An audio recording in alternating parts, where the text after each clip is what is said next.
roused to bouts of cutting up cinema like it's never been cut up before. There's going to be reviews. There's going to be interviews. There's going to be hijinks. And there's going to be a whole lot of cutting in this room. The Cutting Room Movie Podcast. Coming at you 128 kilobytes per second.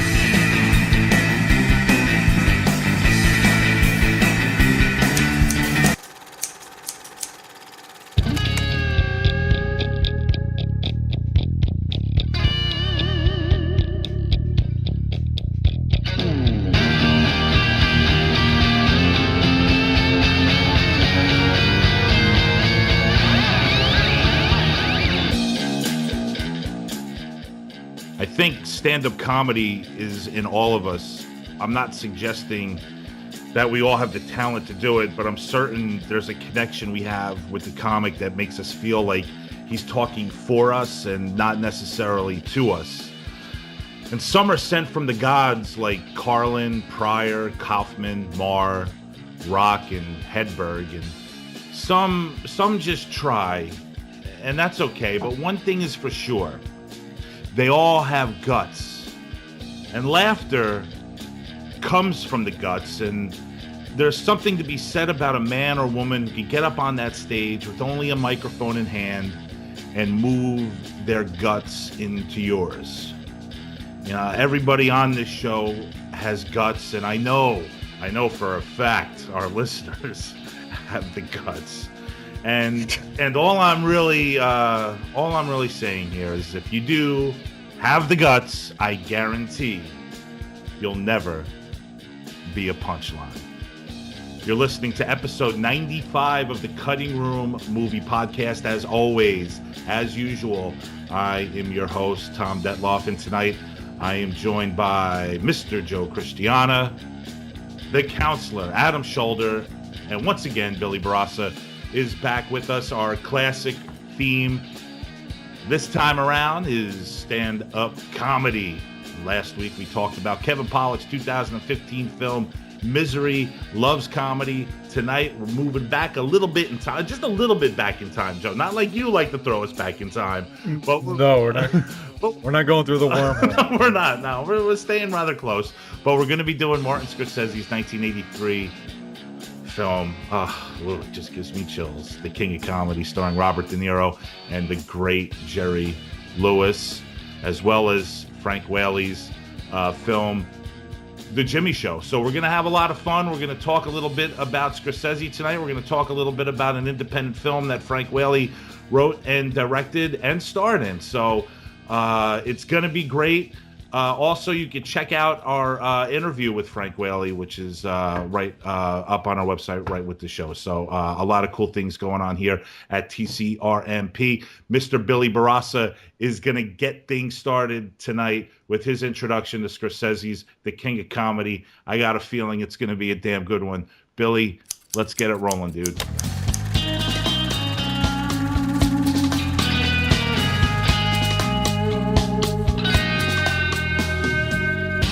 This next nerd boasts the most extensive collection of Star Wars action figures on the show, but the ladies love him for his fantastic beard.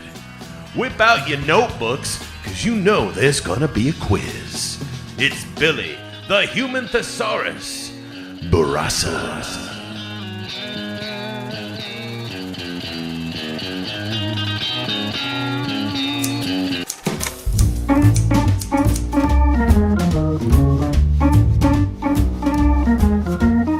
I have a confession to make. I speak to Oprah Winfrey. Like your neighborhood psychic lady speaks with Cleopatra, Napoleon, or your beloved grandmother, God rest her soul, I speak to Oprah. We are seated on two pale lavender armchairs, plush, on stage before a live studio audience.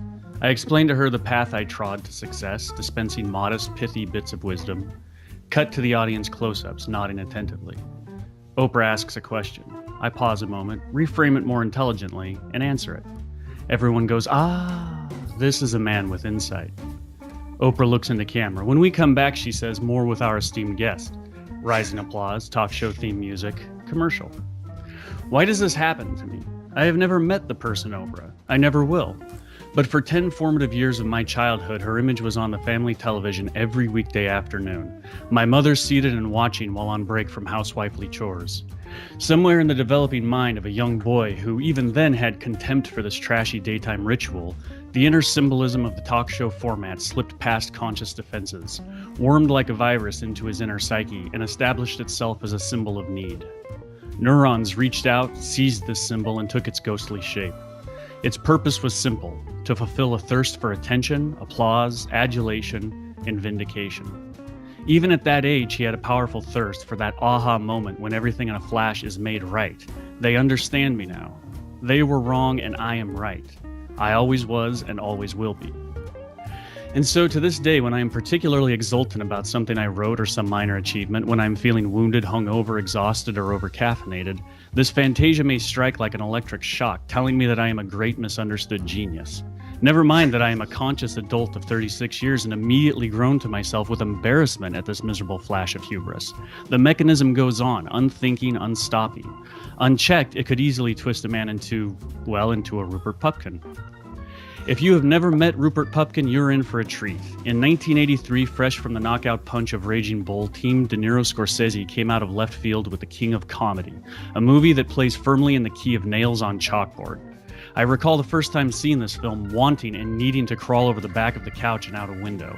I could not believe that such a character as Rupert Pupkin existed, excruciating, indifferent, single-minded.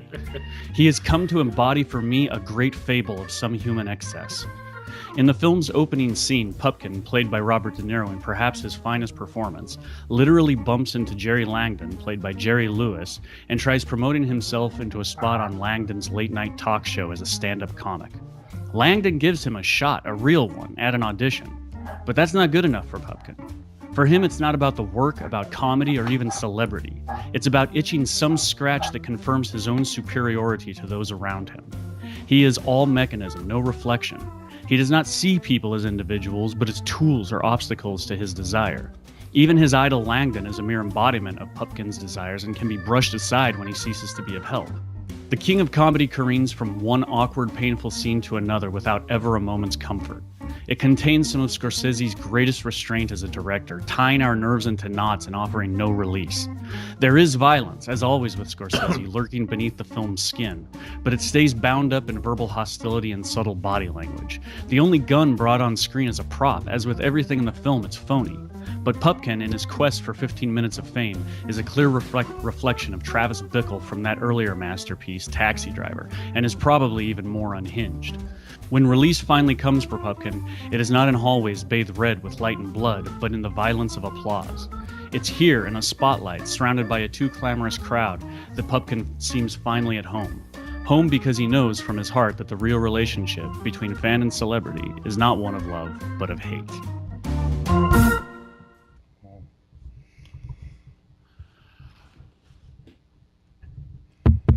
Is this thing on? Yeah.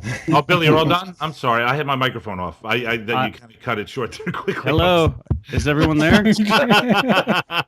Hello? Rupert has left the building. Hey, guys. Yeah, Rupert. Sorry, did I run on a little long there? He's only on a 2.5-year stint. He'll be back soon enough. You just wait. Rupert will be back. No, Billy, this film, you know what? I mean, I first of all, I can't, agree with you more with this being De Niro's best performance. And, I know that's, sometimes such a silly thing to say, but this is some powerful stuff. And you're talking about a follow-up to Taxi Driver and Raging Bull here, and to come up with this, like you said, it's out of left field. It's something completely different. Nobody, I'm sure, saw something like this coming in 1983 from both these guys. The movie is just so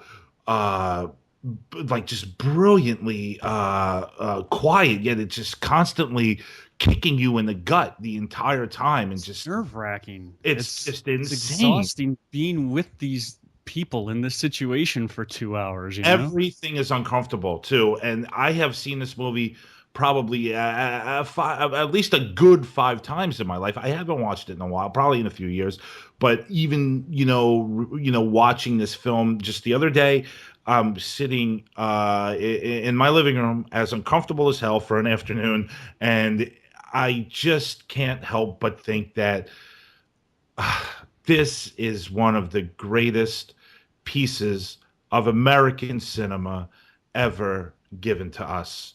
And the fact that it's from Scorsese, and the fact that it's from De Niro, and the fact that Jerry Lewis is in this movie. Oh yeah, You he's. know?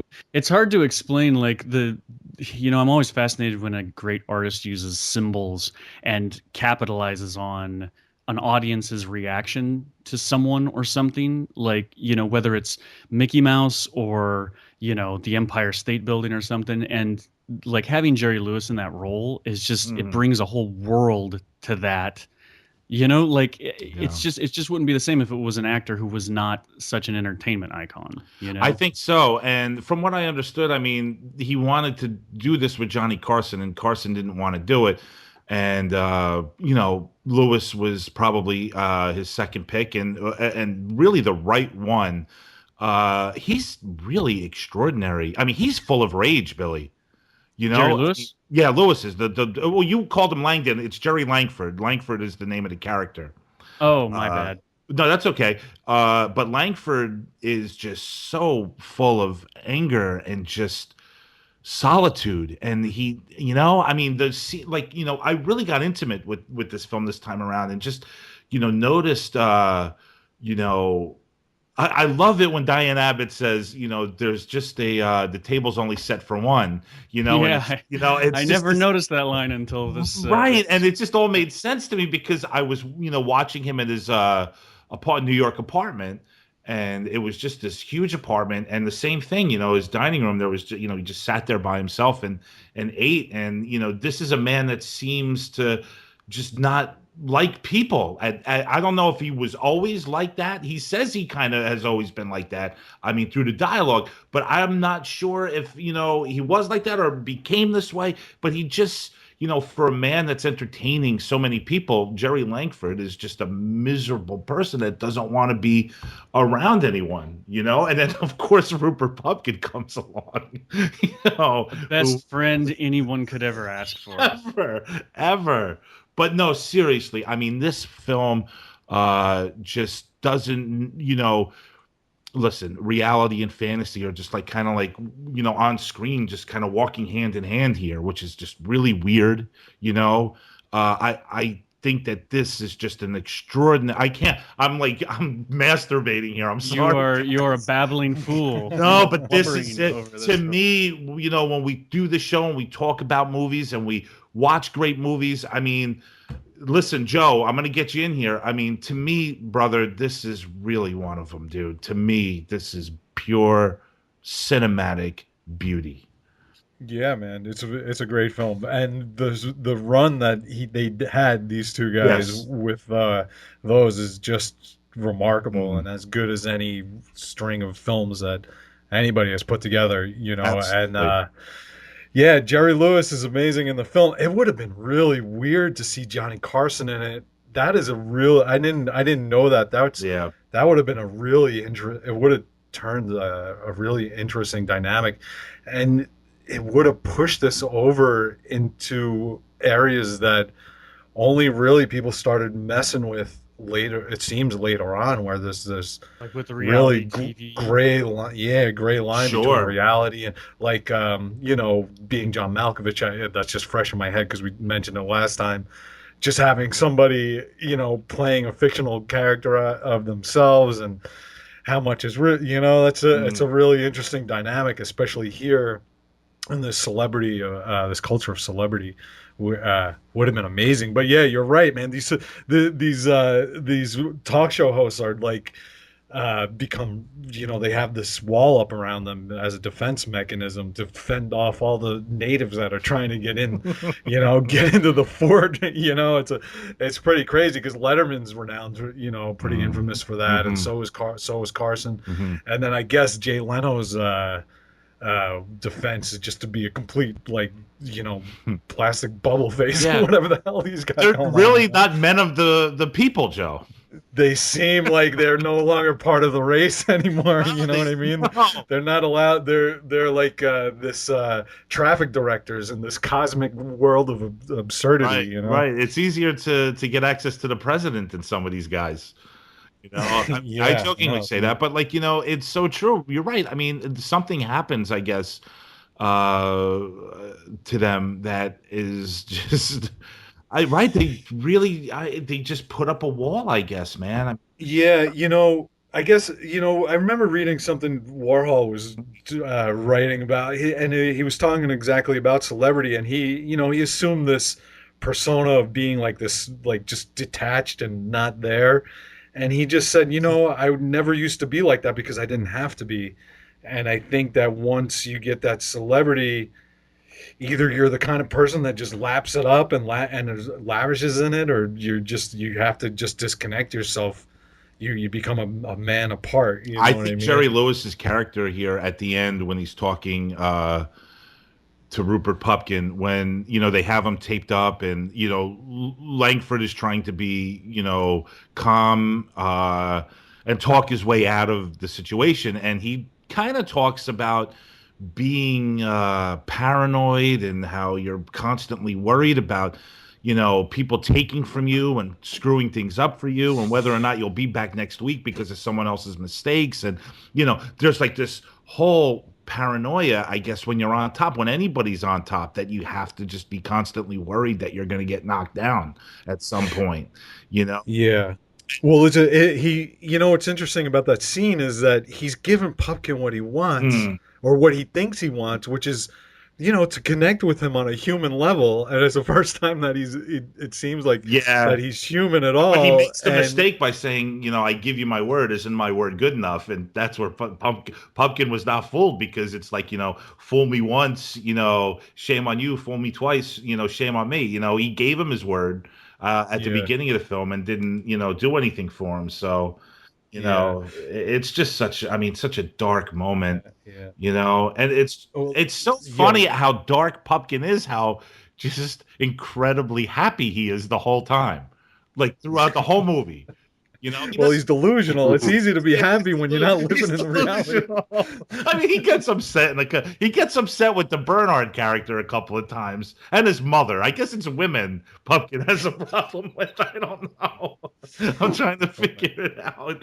But let's get Adam Shoulder in here, man, and I'd love to hear what he thinks of Scorsese's '83 film, The King of Comedy, with Robert De Niro and Jerry Lewis. Adam, I'm sure, like all of us, this is something you've watched quite a few times. Oh yeah. What was the rescreening like, man? Oh, it was fantastic, Yeah, well, I saw this movie in the theaters with my parents when it came out, and my mom was always a huge De Niro fan, and so we had seen other films of his. I was familiar with him, not that much, but I knew who the guy was, and uh, yeah, even at that age, at 13 or so, it kind of blew me away, and it became one of my favorite films, and remained one of my favorite films. Seen it many, many, many times. Haven't watched it in years. Was awesome to have the opportunity to watch it again, and it held up. And it's my favorite De Niro performance across the board. I mean, there's so many good ones he's turned in, but this is it for me. This is his absolute best performance, and I really, interestingly enough, it's a very similar movie, I thought, to hang on now, I just lost the Taxi Driver. I think your dog wants to. Yeah, I was going to my dog has ask something if to you say. could ask Yeah. your dogs what they think of the King of Comedy. I can't mute it while I'm talking is the problem. It's the thing. But it's amazing. They're at the other end of the house. This mic is too good, damn it. Damn it. So, But you find parallels to Taxi Driver here.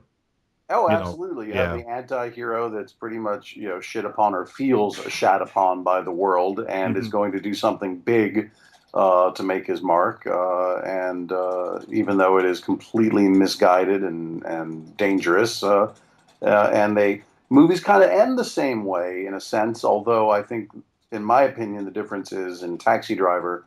That is how it ends. The story that they leave you with, what happens. To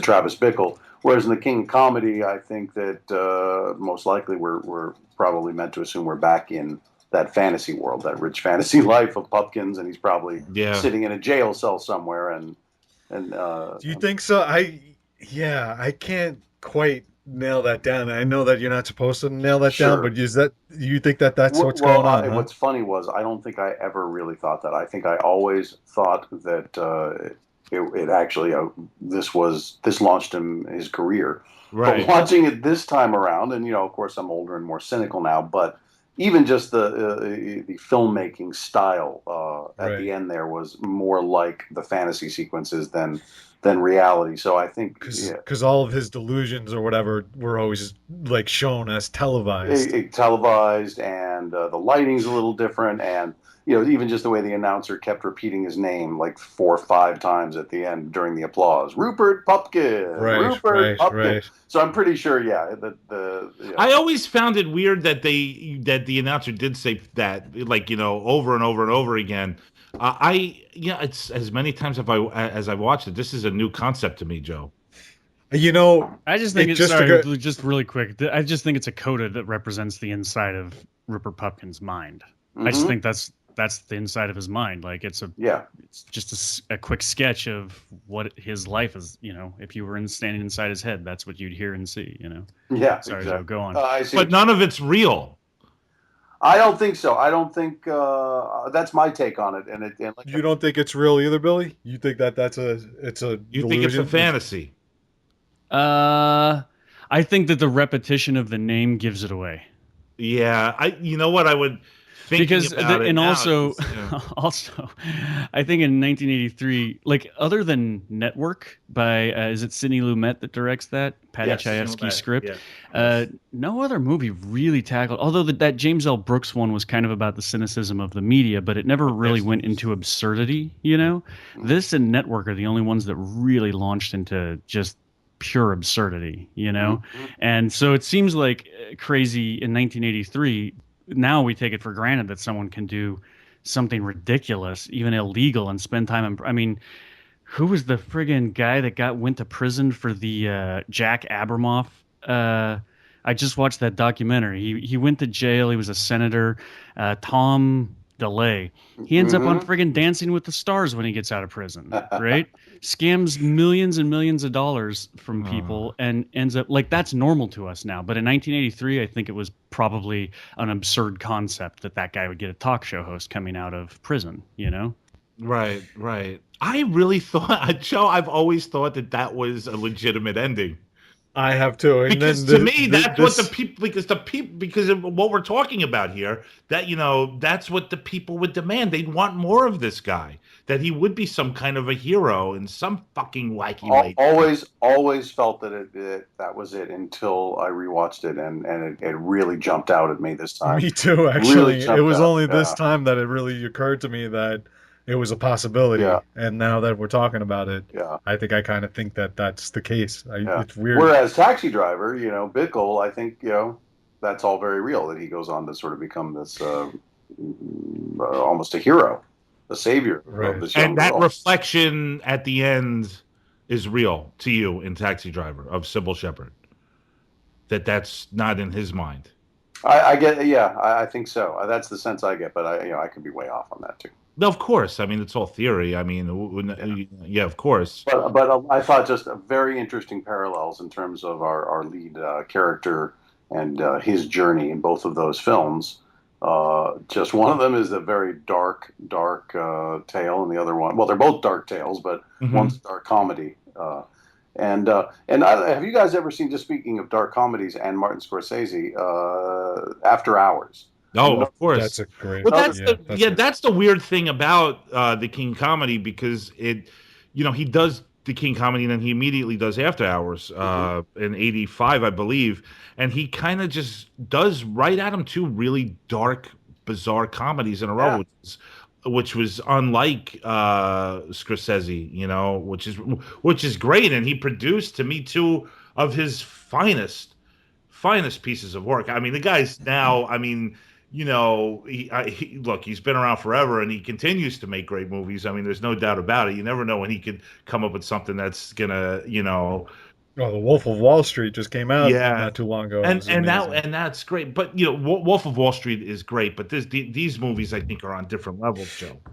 Yeah, I agree. Well, you know, it's funny. I just watched the special whatever making of documentary. It was really just an interview with Sandra Bernhard and Scorsese, you know, on the disc here, Nice. and he sort of notes this as the end of Personal he filmmaking. Yeah. yeah, and the personal filmmaking. It might be a little bit hyperbolic, obviously, but I think that in a case that in a real sense, it does kind of mark the end of that '70s era of. Well, 83, American man. New York Indians. 83 was Return of the Jedi. E.T. was the year before, and everything on Earth exploded in 1984. Like Gremlins and Indiana Jones and the Temple of Doom. I mean, that was everyone. At that point from 84 onward, it was pure blockbuster. Yeah. Like Hollywood was figuring out the business of turning out blockbusters. Right. What started with Jaws and Star Wars was really starting to take shape by 83, 84. That's a really good point. So even a guy like that was when the financial people like started realizing that that's when they started reporting, when they started going by box office, like basically designing products to get box office, not so much gambling on a film, Right. They were probably doing testing and all that other stuff. Well, I think he tries to hang in there a little bit, Billy, because after Hours, I think he made The Last Temptation of Christ, which is a friggin' great film, but it also took him that actually fell through at one point, and they had to strip the budget down to nothing. And that's, actually the making of that movie is really interesting. He goes back to the Roger Corman days of how to make a low budget movie to get that made, and it was originally slated for a bigger production. So. Yeah, he probably couldn't afford De Niro at that point either, which is why he went with Defoe, right? I have no idea. I never knew. I was making a joke. Yeah, but yeah, seriously, the Raging Bull, King of Comedy, and After Hours is the most amazing 3-film run. Like it's incredible, it's quality, man. Absolutely, and Taxi Driver led that off. So you really 4 amazing films, and then I guess you could even go from Taxi if you want to, Billy. Now you don't have to. You could literally go from Taxi Driver to Casino if you wanted to. Yeah, because Goodfellas was 1990. Right after Temptation, right? Yep. That's crazy. And then, that is some string. Then Casino, yes. Yeah. And I thought Taxi Driver was earlier than that. Taxi Driver was 76, I think. Sounds about right. Yeah, 76. And then he did something in between. He did New York, and The Last Waltz. Exactly. Yeah, that's why I'm like, have you guys ever seen New York? Yeah. I've seen parts of it. That was whatever. It was on one night. Like this is a couple years ago, and I'm like, I'll check it out. And I couldn't hang in there, Billy. I couldn't hang in there either. And I love Scorsese, but I was like, oh man, of course. That's why I'm sorry. That does break the momentum when you go from Taxi Driver to New York. I'm sorry. That's a hell of a speed bump right there. Just a couple other films because this is a man that we could we've never talked Scorsese on the show, which is just fucking amazing. Really, I mean, we did Cape Fear. Which is he coming on the show next episode or no? Did you score an interview with him? That would be awesome. No. I didn't even bother. I don't bother reaching out to a guy like that because they'll laugh us off. They'll shut our podcast down if I. He's like talk show host level. He would do it. But just Scorsese loves to talk. Are you kidding? Any opportunity.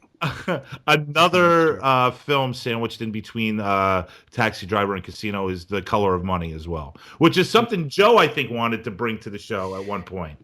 I did. I read The Hustler and I watched The Hustler very recently, and I've been meaning to get to do the same with The Color of Money. Actually, the Hustler, the novel. I don't know why we're going this far. That's all right. It's all the novel, The Hustler, fucking just smacked me from left field, man. It is it's one of those understated film books.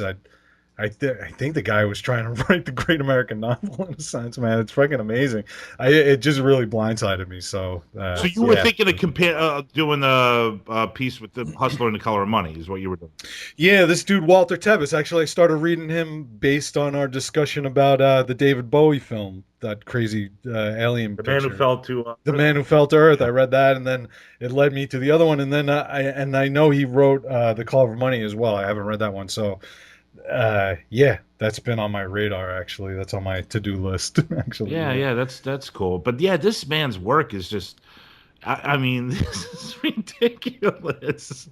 I mean, this dude is outrageous, Scorsese, seriously. And the fact that he's still plugging away. And Joe, you're right. The Wolf of Wall Street was just like, I mean, a million miles per hour it came at you, you know? I think we were talking about it at one point when it came out. And Billy and I were discussing it. And we both agreed that, you know, Hyper Scorsese is the best Scorsese. And it's just amazing that he is just still putting shit together. And I know that he is attached to doing a Mike Tyson biopic. Is that right? Which, I mean, because Tyson too is always an interesting guy. I mean, no matter what you got on him, he's got an interesting story, and he's a great way to get to lead you into that corrupted world of boxing. Yeah, absolutely. It's such a cinematic, is a cinematic sort of trope, I guess, that hasn't really been absolutely. delved into. There have been movies. There was a HBO movie made about Mike Tyson, which was just kind of fluff.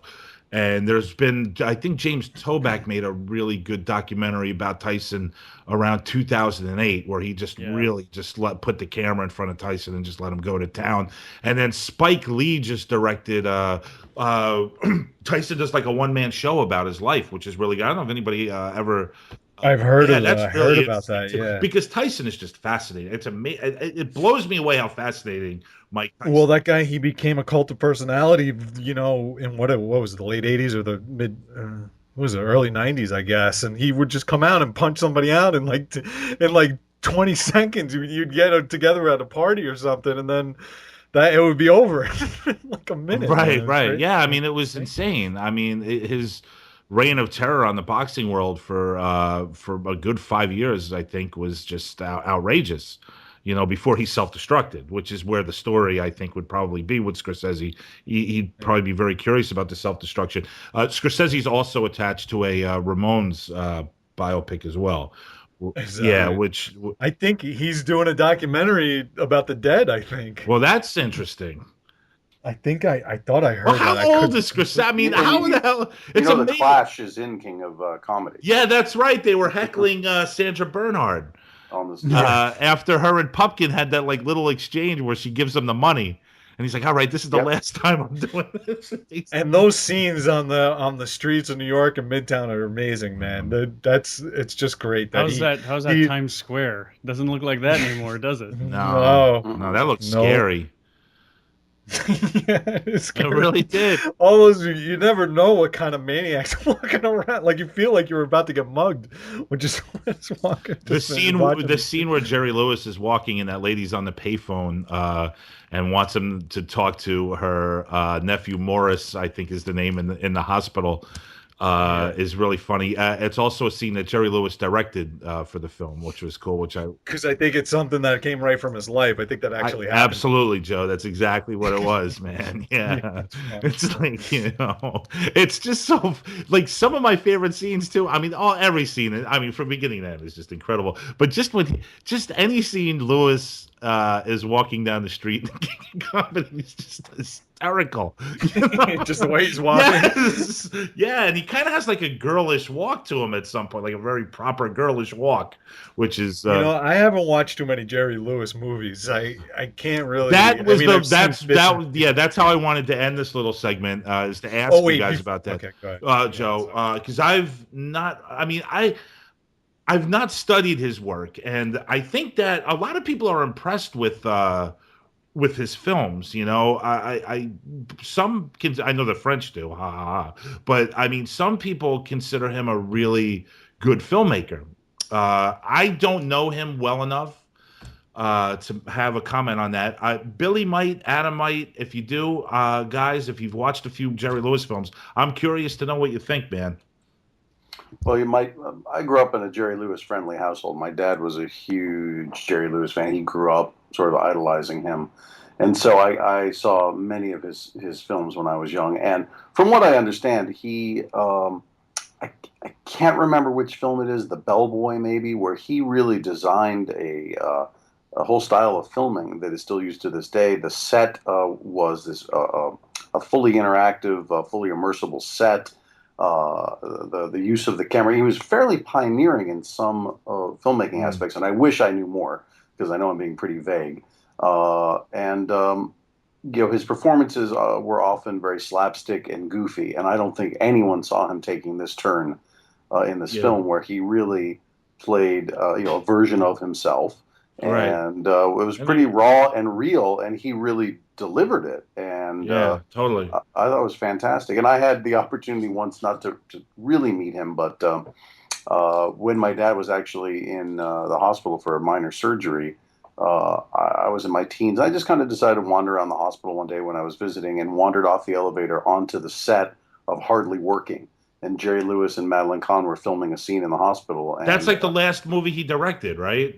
I think that might be true. Yeah, that might be the case. One of the last ones, yeah. And it's a ridiculous film. But, they were totally cool that I was there, and they just kind of let me hang out and watch him film a couple scenes. And, wow. And I just sat there really quietly and just observed in the on a little wing of the hospital there. And it was awesome. Yeah.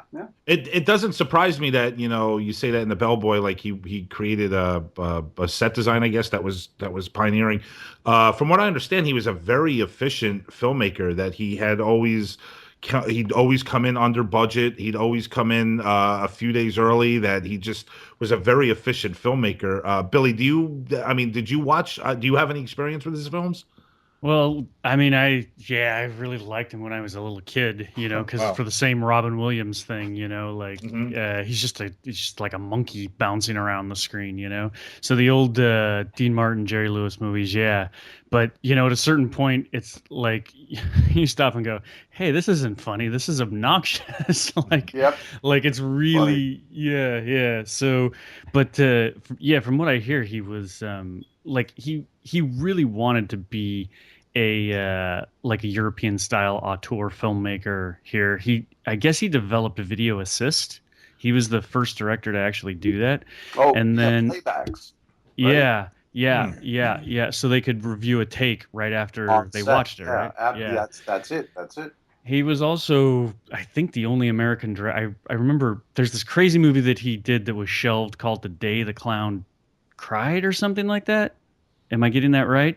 It was this insane movie about a guy who dresses up as a clown in a concentration camp. And I heard about that. Yeah, oh, wow. And I've seen clips from it. You can see clips of it online, and it's one of those like Hollywood legends kind of. But apparently, he was the first director to use playback, like music playback on set.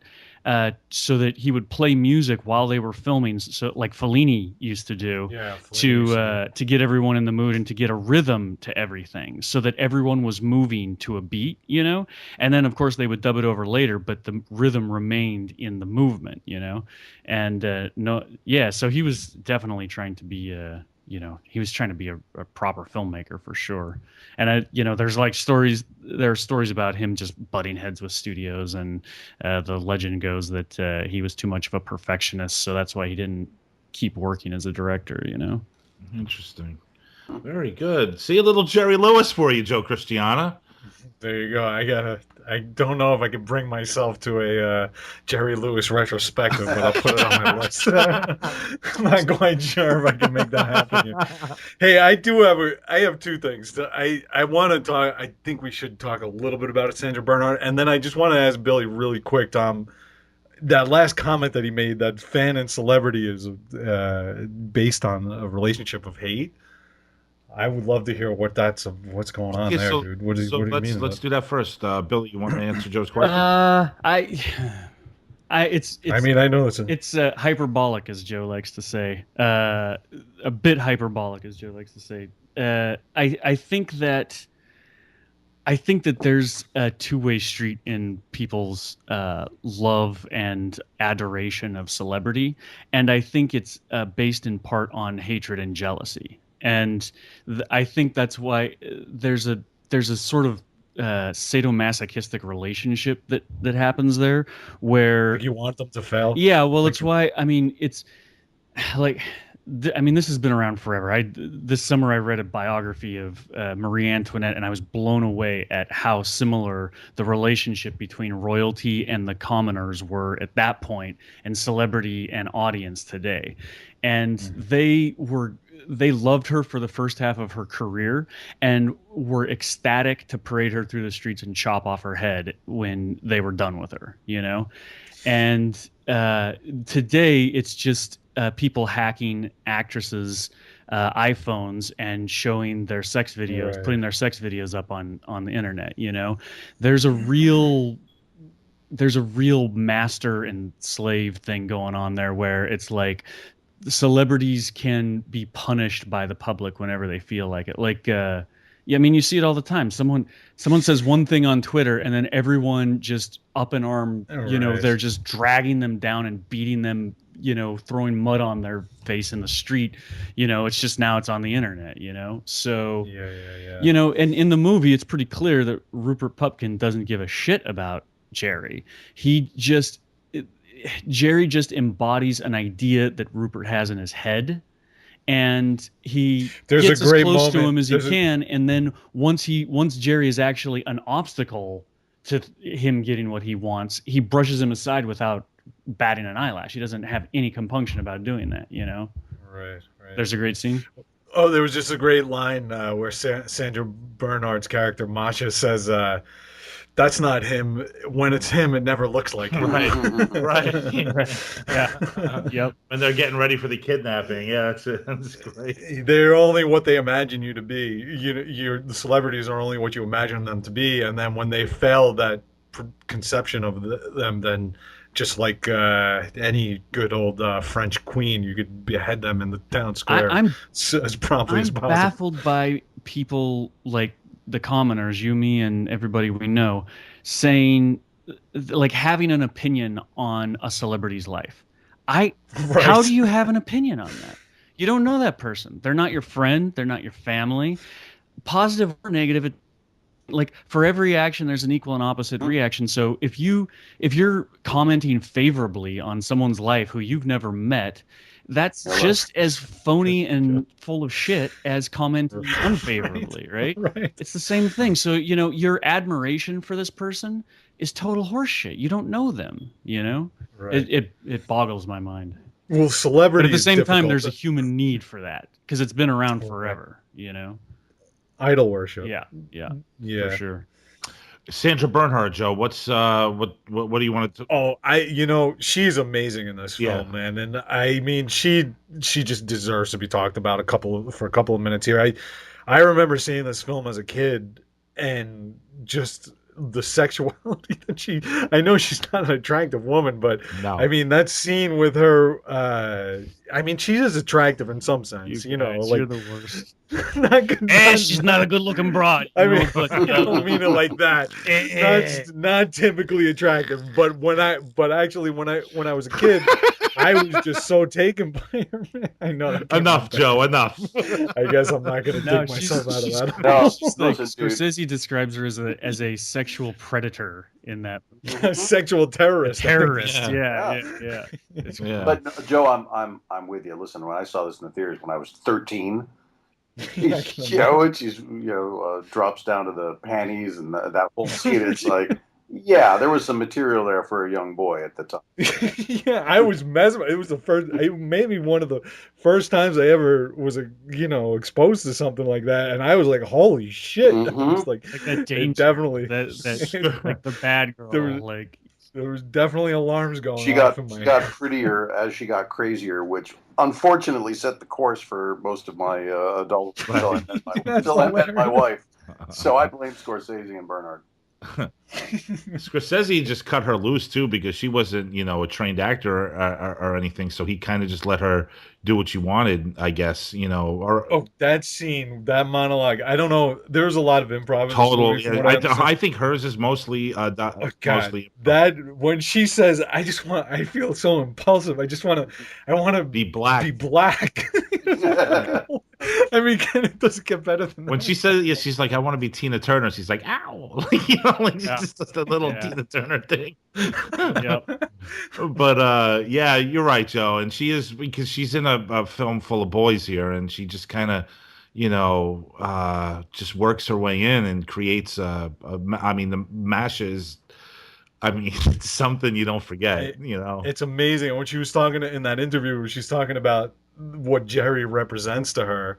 And that was great. I love it. Yeah, he represents like this old guard of Jewish men who sort of humored women, but they had their place, and and she's like this really empowered, strong young woman, and that just dynamic just played so well. I mean, it's just a testament to all three of them. The hostility that Jerry Lewis has for her in that movie is palpable. It's so great. Like you can just tell he has contempt for her.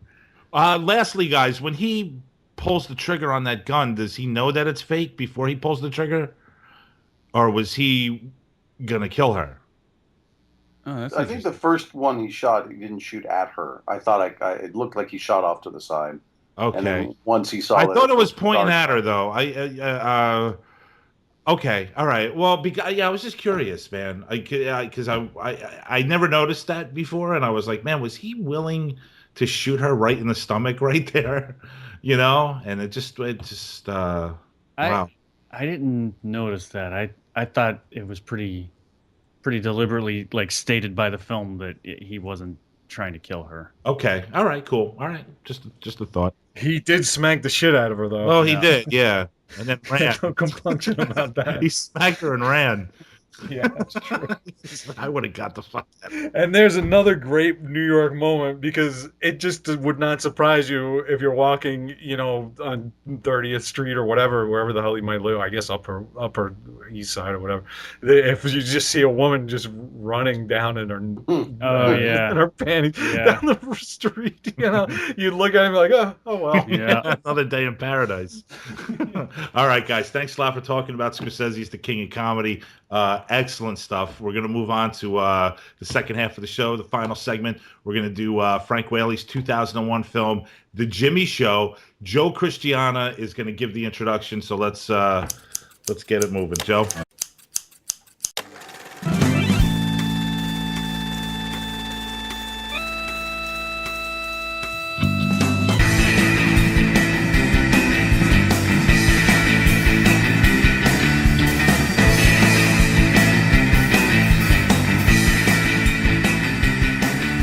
This gang of roustabouts are cutting up cinema like it's never been cut up before.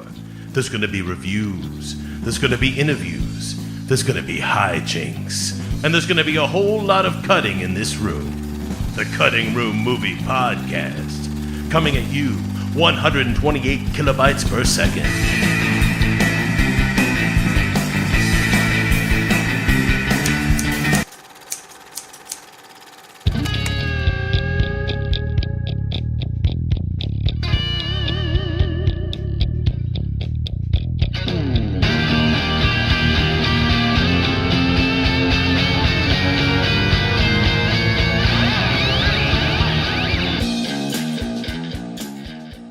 I think stand-up comedy is in all of us.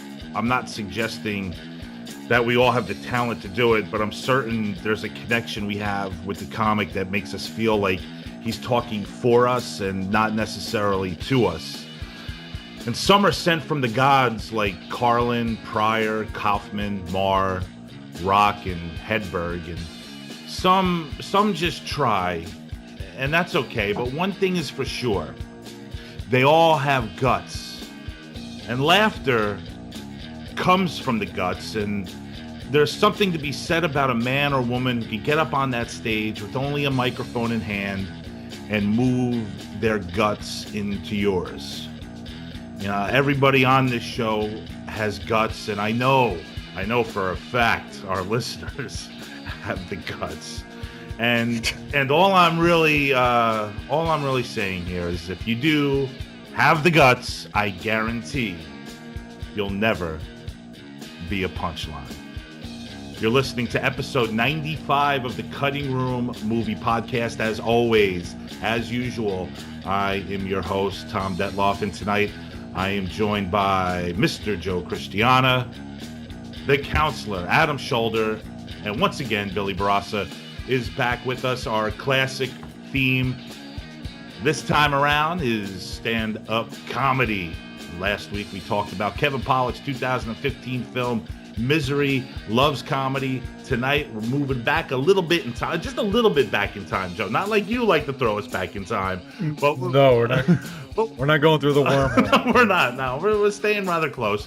But we're going to be doing Martin Scorsese's 1983 film. It just gives me chills. The King of Comedy, starring Robert De Niro and the great Jerry Lewis, as well as Frank Whaley's film, The Jimmy Show. So we're going to have a lot of fun. We're going to talk a little bit about Scorsese tonight. We're going to talk a little bit about an independent film that Frank Whaley wrote and directed and starred in. So it's going to be great.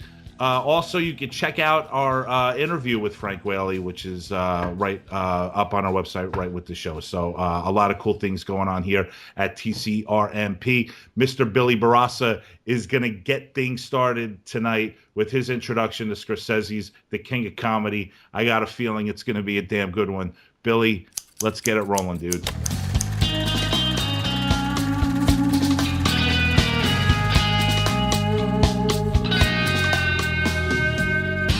This next nerd boasts the most extensive collection of Star Wars action figures on the show, but the ladies love him for his fantastic beard. Whip out your notebooks, because you know there's gonna be a quiz. It's Billy, the Human Thesaurus, Barassa.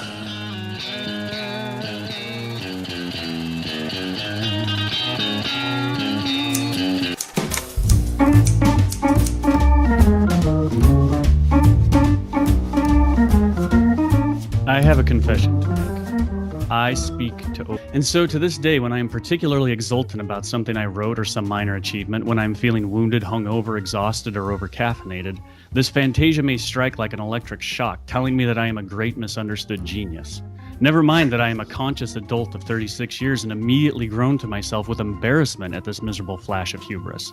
The mechanism goes on, unthinking, unstopping. Unchecked, it could easily twist a man into a Rupert Pupkin.